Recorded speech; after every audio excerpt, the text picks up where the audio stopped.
림절은요, 대강절이라고 부르기도 하고 또 강림절이라고 부르기도 합니다. 예수님께서 태어나신 성탄절 4주 전부터 성도들이 함께 예수님 태어나신 그 성탄절을 기다리는 그런 절기이기도 하고, 또 우리 주님께서 하늘로 승천하시면서 내가 다시 꼭 오리라 라고 약속하신 그 재림을 기다리는 그런 절기이기도 합니다. 물론 2000년 전에 예수님께서 다시 오신 이 성탄절을 기다리는 것도 참 복된 일이지만, 우리 성도들에게 있어서 예수님께서 다시 오시겠다라고 약속하신 그 재림을 기다리는 것, 더욱더 실제적인 복락이요 기쁨이 아닌가 싶습니다. 그래서 많은 개혁교회 교회들이 이 대림절을 지나면서 예수님께서 다시 오실 재림을 소망하기도 하는 것이죠. 근데 가만히 보면 예수님께서 이 땅에 오셨을 때와 그리고 오실 때인 지금 별다른 차이가 없는 것 같습니다. 세상은 똑같습니다. 사람들은 똑같습니다. 2000년 전에 예수님께서 오셨을 그때도 소수의 몇 사람은 예수님 오시는 것을 사모하고 기다렸고, 대부분 사람들은 관심이 없었어요. 그리고 예수님 오시는 것을 아주 지독히도 방해했었던 사람들이 있었죠. 이제 예수님이 다시 오실 이 마지막 때를 우리는 살아가는데, 지금의 세상도 사람들도 변함이 없습니다. 예수님이 다시 오실 그날을 소망하고 기다리는 사람들이 있는가 하면 대부분 사람들은 관심이 없습니다. 그리고 어떤 사람들은 예수님이 다시 오시는 것을 너무나 싫어하고 방해하기도 하는 것입니다. 사랑하는 성도 여러분, 우리는 주님께서 다시 오시는 이 재림을 기다리는 사람들입니다. 그것이 성도인 것입니다. 자다가 깰 때입니다. 예수님께서 오십니다. 그러면 우리 성도들이 어떻게 이 재림의 때를 맞이하고 예수님을 기다려야 될까요? 흰옷으로 갈아입고 산으로 올라가서 하늘만 바라보고 있어야 되는 걸까요? 아니면은 하고 있었던 모든 일 정리하고 성경책 하나 끼고 산속으로 들어가서 성경 말씀만 봐야 될까요? 예수님께서 이 땅에 다시 오실 것이라고 약속하시면서 우리에게 귀한 말씀을 주셨습니다. 오늘 읽은 말씀입니다.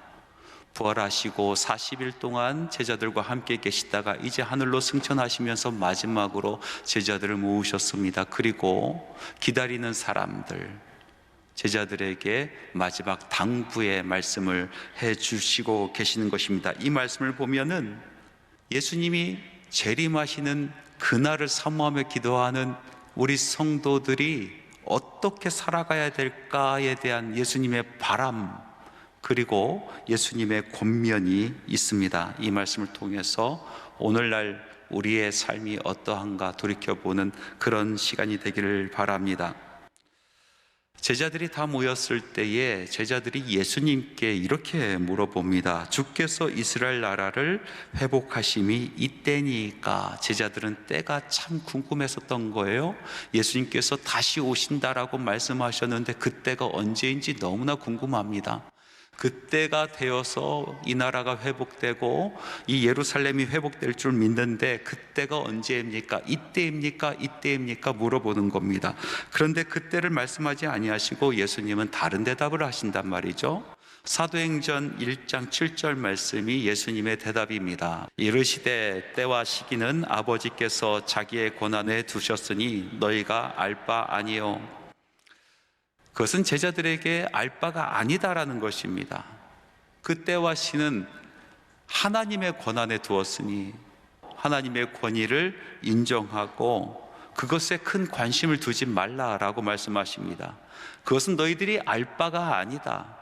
그 대신 너희들이 알 바가 있는데 그것은 너희들이 이 시기를 어떻게 살아가야 되는가를 알아야 되는 것이다 라고 말씀하시는 것입니다.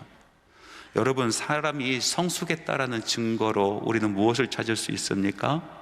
사람이 좀 철이 들어서 이제 사람 구실을 할 수 있겠다라고 보여지는 그때는 언제일까요? 그것은 바로 자기 자신이 모른다라는 것을 깨달을 때입니다. 자기 자신은 아무것도 알지 못한다라는 것을 깨달을 때 나는 내가 할 수 있는 일이 없구나라는 것을 알아차렸을 때가 비로소 철든 거예요. 그 뒤로부터 사람 구실하며 살아가는 것 아니겠습니까? 고대 철학자 중에서 탈레스란 사람이 있습니다. 이 탈레스가 한 유명한 말이 있지 않습니까? 이 세상의 만물은 물로 구성되어 있다라는 그런 이야기를 했습니다. 사람도 물로 구성되어 있고, 나무도 물로 되어 있고, 하늘도 땅도 모든 만물이 물로 되어 있다라고 이야기한 철학자 중에 하나인데, 그런데 이 탈레스가 또 다른 철학자로서 이야기한 중요한 이야기가 있습니다. 그것은 뭐냐면, 가장 귀한 삶은 모른다는 것을 아는 것이다. 가장 귀한 삶은 모른다는 것을 아는 것이다 라는 말을 남겼죠. 이 말이 그 후대의 철학자들에게 많은 영향을 미쳤습니다. 많은 철학자들이 이 말을 붙들고 이 뜻이 무엇인지 헤아리려고 했습니다. 그 중에 대표적인 사람이 소크라테스라는 사람입니다. 이 소크라테스는 탈레스의 이 말, 가장 귀한 삶은 모른다는 것을 아는 것이다 라는 이 말, 이 화두를 붙들고 사색하고 구체적으로 풀어내기 시작합니다. 그리고 결론을 짓습니다. 그 결론의 말이 내 자신을 알라였습니다. 그것은 너의 한계를 알라라는 뜻입니다. 자기를 아는 것, 자기의 한계를 아는 것, 자기 지식의 한계를 아는 것, 그것이 삶의 기초이자 궁극적인 목표라는 것입니다. 믿음의 세계도 그렇습니다. 알면 알수록 모르는 것이 믿음의 세계입니다. 우리가 예수 처음 믿고 하나님의 사랑을 듬뿍 받았을 때에 하나님께서 나만 사랑하는 것 같아요. 하나님께서 나에게만 말씀하시는 것 같아요. 나만 하나님께서 주시는 신비의 세계를 체험하는 것 같이 느낀단 말입니다. 그런데 말씀을 읽고 이 믿음의 길을 걸어가면서 신비의 체험을 하기 시작하면서부터 깨달아지는 것이 있어요. 점점 분명해진 것이 있어요. 그것은 뭐냐면, 내가 아는 것이 없구나. 내가 그 하나님의 넓으심, 그 하나님의 깊으심, 그 하나님의 한량 없으심을 눈꼽만치도 깨닫지 못하겠구나라는 것을 알기 시작하는 겁니다. 제가 오래전 사역했었던 교회에 중년의 부부가 등록을 했습니다. 겉모습으로 봤을 때 신앙이 깊어 보이신 분들이었습니다. 모태신앙이었습니다. 근데 마침 그날 성경 공부를 시작하는 날이 되어서 제가 권면을 했습니다. 집사님, 오늘 이렇게 등록했는데 이제 성경 공부가 시작하려고 합니다. 우리 같이 하나님 말씀 배우면 어떨까요? 라고 권면해 드렸어요. 그랬더니 뜻밖의 대답을 합니다. 목사님, 저 땡땡교회 출신입니다. 거기서 배울 거 다 배웠어요. 이생 더 배울 거 없어요. 내가 다른 거 새로운 거 배울 그럴 사람이 아닙니다. 이렇게 이야기를 하더라고요. 저는 깜짝 놀랐어요. 여러분 안 놀라십니까?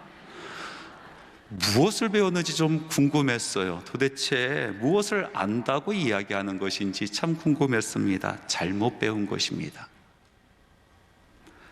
여러분, 믿음의 세계는 신비로운 것입니다. 알면 알수록 모르겠고, 만나면 만날수록 더 그립고, 사랑하면 사랑할수록 더 애절한 것이 믿음의 세계입니다. 신비의 세계입니다. 하나님께서 우리에게 보여주시는 것보다도 감추어 주신 것이 더 많이 있습니다. 성경에 보면 하나님께서 모세를 친구처럼 여기시고 대면하여 이야기하였다라고 기록하고 있어요. 하나님의 속에 있는 마음을 모세에게 다 이야기했다라는 뜻입니다. 그런데 그런 그에게도 하나님께서 감추신 것이 있어요. 이스라엘 백성의 그 패역한 만행을 보면서 한탄하고 마음 아파하며 하나님 앞에 울부짖고 있는 모세를 하나님께서 찾아와 주셔서 위로하십니다. 그리고 약속하시기를 내가 너에게 나의 모습을 보여주겠다라고 말씀하십니다. 모세를 들어서 큰 바위 밑에 두십니다. 그리고 하나님께서 그 앞을 지나가시겠다고 하는 겁니다. 지나가시는 하나님의 모습을 볼 수 있게 허락하신 것입니다. 그런데 막상 하나님께서 그 앞을 지나가실 때 손을 뻗어 바위를 덮으십니다. 모세를 가리시는 겁니다. 보지 못하게 하시는 거예요. 알지 못하는 것이 모세에게 더 유익하기 때문에 그랬습니다. 하나님의 아들 예수 그리스도는 하나님의 모든 뜻을 알고 계신 분입니다. 그 계획을 알고 계신 분이에요. 그래서 그 계획대로 그 뜻대로 살아가셨던 분이에요. 그런데 예수님조차도 몰랐던 것이 있어요. 아니, 알지 않았던 것이 있습니다. 그것은 하나님의 권한 속에 있는 그때와 그 시였습니다. 이 마지막 시절을 지내가면서 종종 이런 사람을 봅니다. 말씀을 풀어내며 종말의 이 현상들을 말씀에 빗대어서 풀어내는 사람들이 있어요. 그래서 이런 사건은 이 말씀에서 기인한 것이고 이런 사건은 저 말씀에서 기인한 것이다, 서로 꿰맞춰 놓습니다. 어떤 사람은 예수님이 이때 온다 저때 온다 계산하기 시작을 합니다. 사람들을 현혹시키기 시작합니다. 어떤 사람은 예수님께서 이곳에 온다 저곳에 온다 라고 이야기하면서 사람을 속이기 시작합니다. 여러분, 절대로 속지 마십시오. 그때와 시는 알지 못합니다. 우리의 알 바가 아닙니다. 그때를 묻는 제자들에게 예수님께서 말씀하셨습니다. 때와 시기는 아버지께서 자기의 권한에 두셨으니 너희가 알 바 아니요. 그것은 우리가 알 바가 아닙니다. 대신 예수님께서는 우리에게 할 바를 알려주십니다. 그 다음에 있는 말씀에 보니까 알 바를 가리시고 우리가 할 바를 오픈시켜 보여주십니다. 그것은 이 재림을 기다리는 제자들이 할 것, 꼭 해야 되는 것, 바로 권능받고 증인이 되는 것입니다. 하나님 말씀 1장 8절 말씀 같이 한번 읽어보겠습니다. 오직 성령이 너에게 임하시면 너희가 권능을 받고 예루살렘과 온 유대와 사마리아와 땅끝까지 이르러 내 증인이 되리라 하시니라. 주님의 재림 때까지 약속하신 성령이 분명히 오시는데 우리가 그 성령이 임하셨을 때 우리는 권능을 받고 예수님의 증인으로서 증인의 삶을 살아야 된다. 그것이 너희들이 알 바요 너희들이 할 바다라고 말씀하고 계시는 것입니다. 초대교회 성도들에게는 여러 가지 이름이 있었습니다. 일종의 별명 같은 것이었습니다. 그 별명이 우리 지금 신앙생활하고 있는 우리들의 정체성이기도 합니다. 첫 번째는 무엇입니까? 크리스천, 그리스도인입니다. 사실 이 이름은 존경해서 좋은 뜻으로 붙여준 이름이 아니라 우리를 비웃고 멸시하는 그런 뜻에서 붙여진 이름입니다. 크리스티아누스, 이것은 일종의 전쟁 때 썼던 용어입니다. 전쟁이 일어나면 중립이란 것이 있을 수가 없습니다. 일단 전쟁이 발발하면은 네 편, 내 편, 둘로 쫙 나눠지는 거예요. 가운데 서 있을 수 없습니다. 전장터에서는 중립이 없습니다. 네 편 아니면 내 편이죠. 그래서 전장터에서 사람을 만나면은 누구 편인지 확인하는 겁니다. 물어보면 누구 편인지 대답해야 되는 것입니다.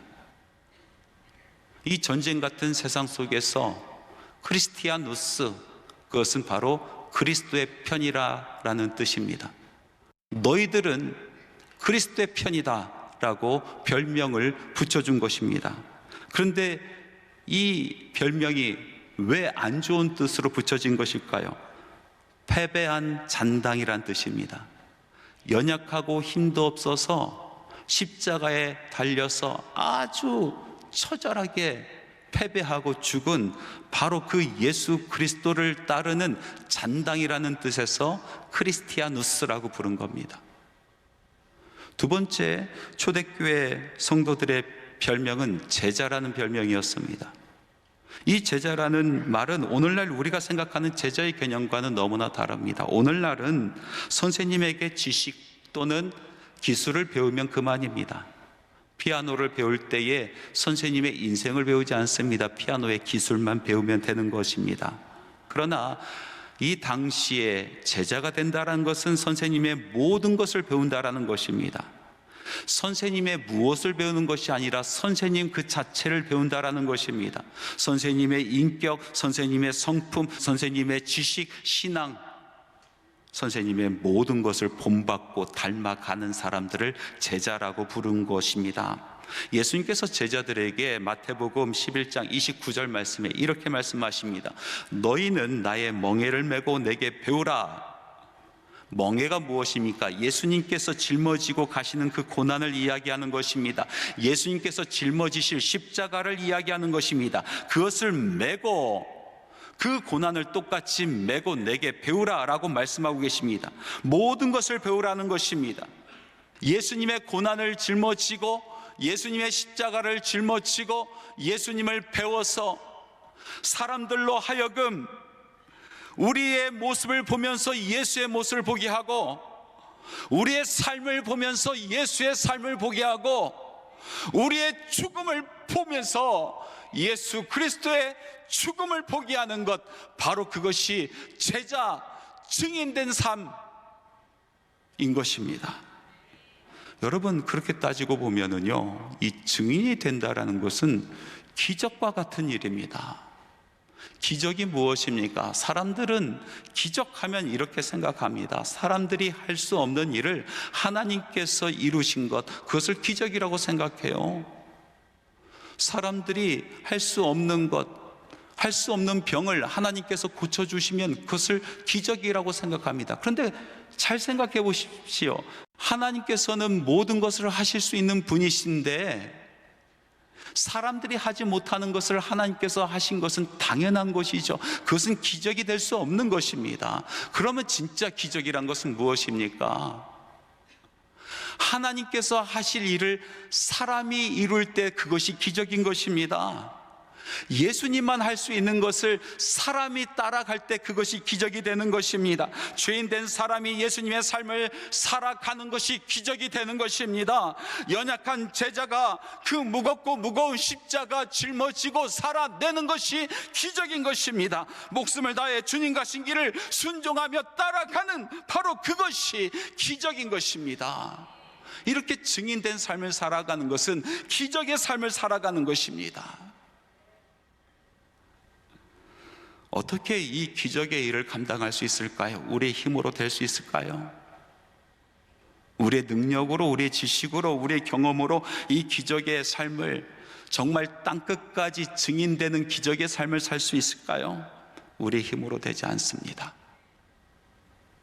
그래서 예수님께서 제자들에게 말씀하십니다. 성령께서 주시는 권능으로만 가능하다 하시면서, 성령이 임하시면 너희가 권능을 받고 증인되기에 앞서서 너희들이 권능을 받고 라고 말씀하고 계시는 것입니다. 우리는 쉽게 상처받고 쓰러지고 넘어지고 좌절하고 낭망합니다. 우리에게 능력이 없습니다. 십자가를 질 능력이 없습니다. 예수님의 삶을 따라 살아갈 능력이 없습니다. 그런데 우리가 성령이 우리에게 임하시고 우리가 권능을 받으면 그 후로 예수님의 마음이 우리의 마음에 차오르기 시작합니다. 예수님의 눈물이 우리 심령에 차오르기 시작합니다. 예수님께서 그 다음부터 일하시는 것입니다.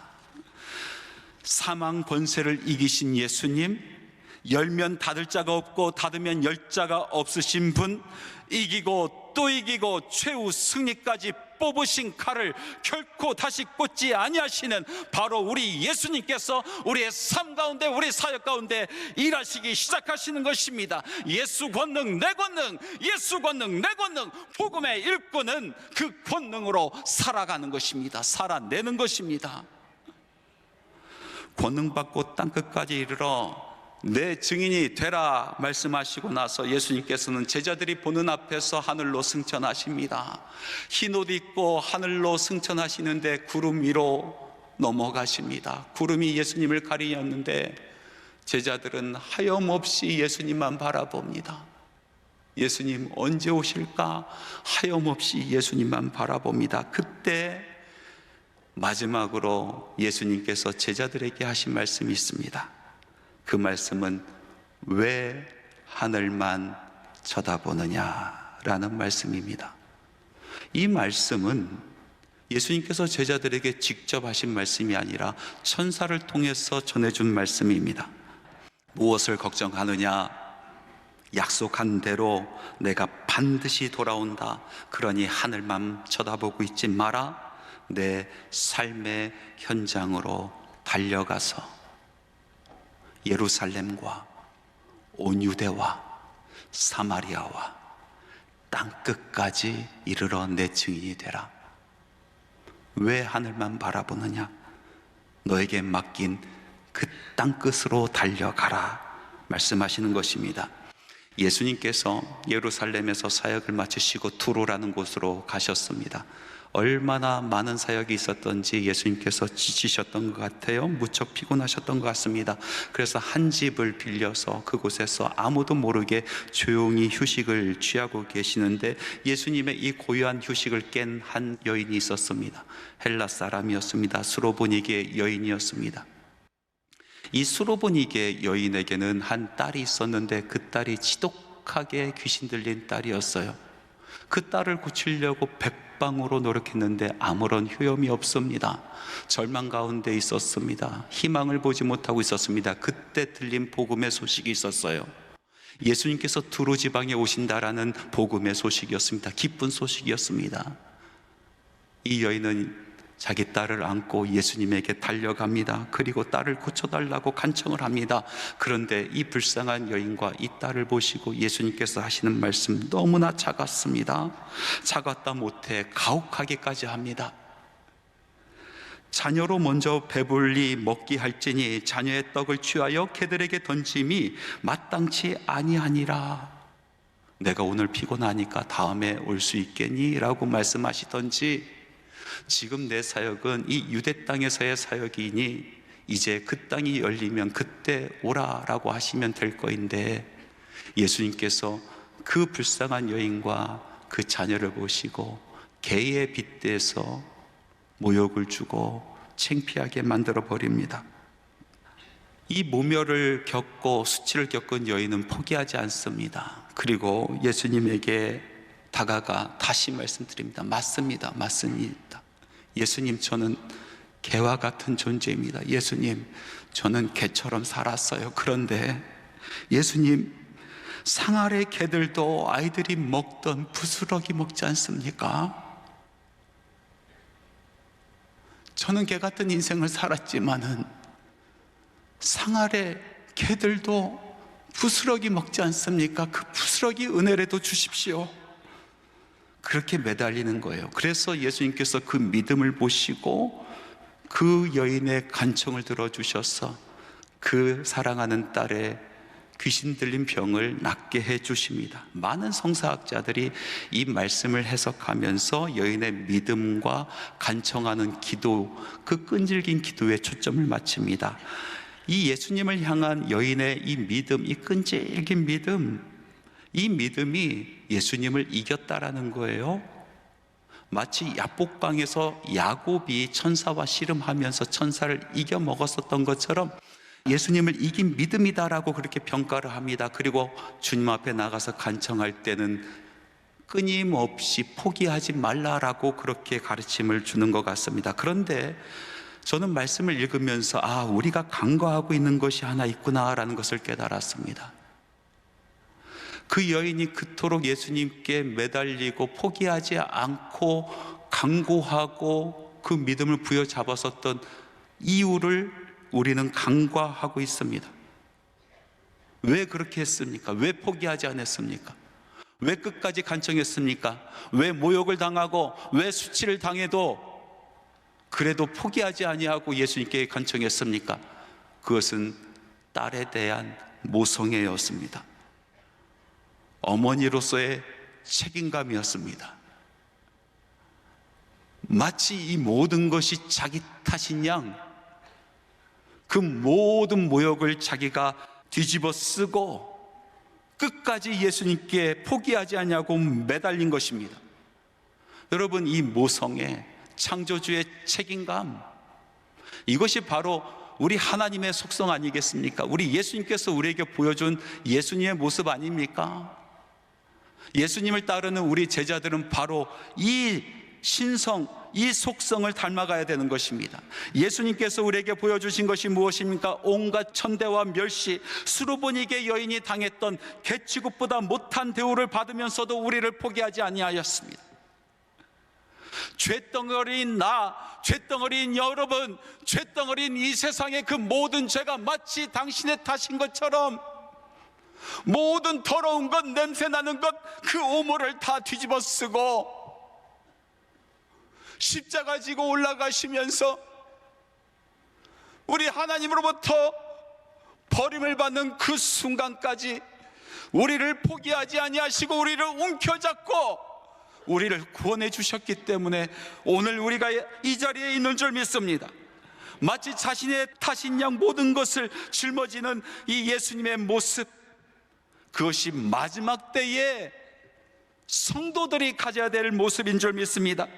여러분, 오늘날 이 나라를 보십시오. 하나님께서 맡겨주신 이 땅을 보십시오.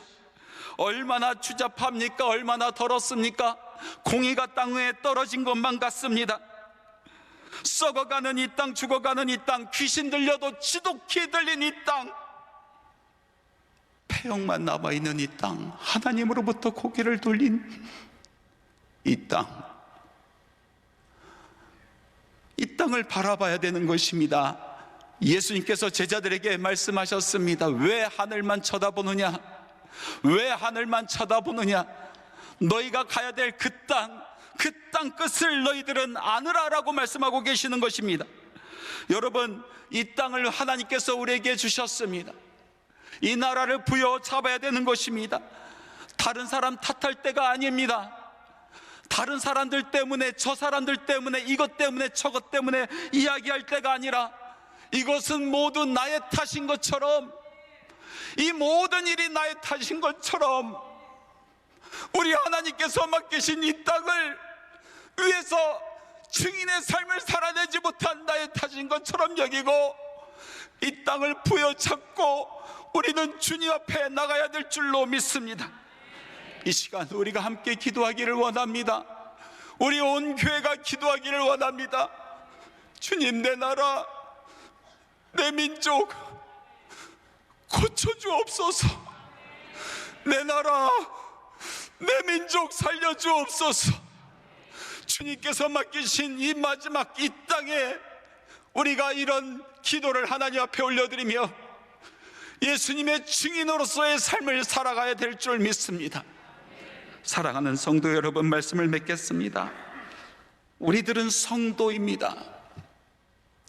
예수님께서 다시 오실 그날을 기다리는 사람들입니다. 그날이 너무나 멀게 느껴지고 기다림이 너무나 힘이 들어도 우리 시간을 낭비하지 맙시다. 허송세월하지 맙시다. 예수님께서 다시 오십니다. 반드시 다시 오십니다. 그날까지 우리는 우리의 삶의 현장, 이 땅 끝에 서서 이 땅을 품고 울며 기도합시다. 그날이 올 때까지 주께서 주신 성령의 능력으로 예수의 증인이 되는 기적과 같은 인생을 살아냅시다.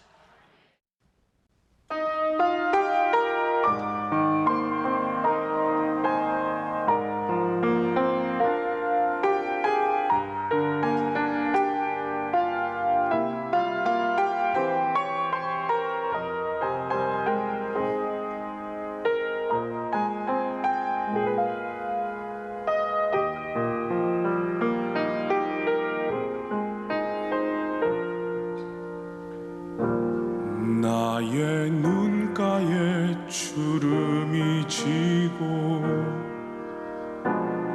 눈물이 많아졌습니다.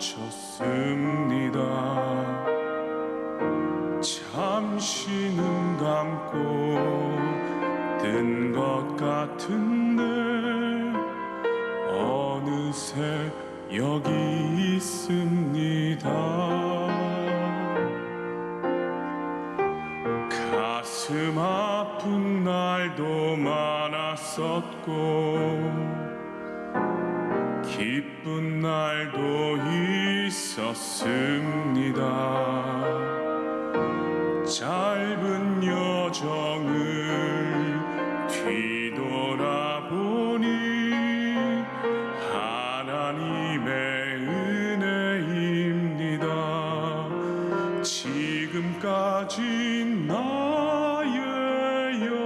여정은 모두 하나님의 은혜라. 지금까지 나의 모든 여정 인도하셨네. 나의 남은 모든 여정은 모두 하나님께 맡기리라. 나의 모든 삶 마치는 날까지 붙드시리.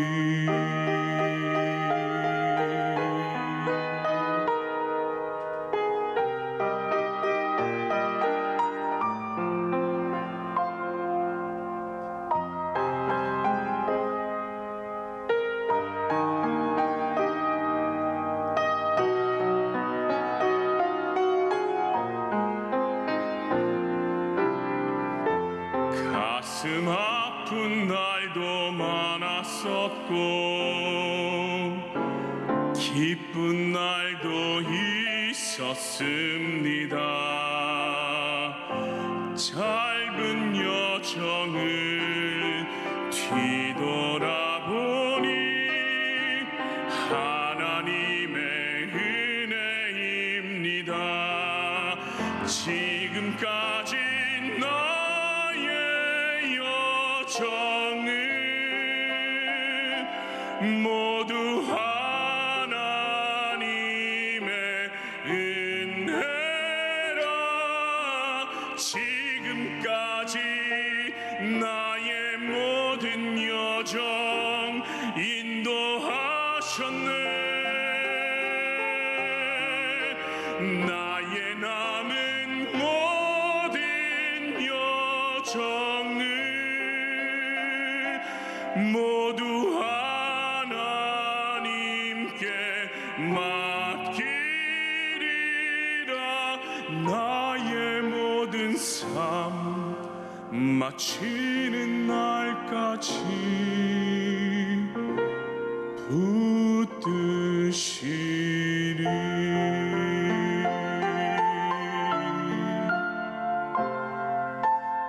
나의 모든 삶 마치는 날까지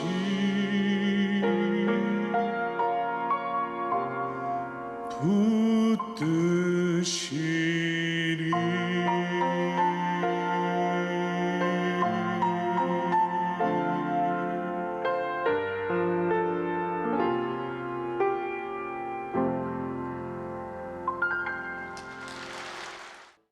우리 주 예수 그리스도의 은혜와 하나님의 사랑하심과 성령님의 교통하시고 능력 베풀어 주심이 이곳에 모인 모든 주님의 사랑하는 성도들의 심령 위에 우리 주님 다시 오실 날을 소망하고 대망하고 기다리는 주님의 사랑하는 자들의 사역 위에 지금부터 영원토록 함께 하시기를 간절히 축원하옵나이다. 아멘.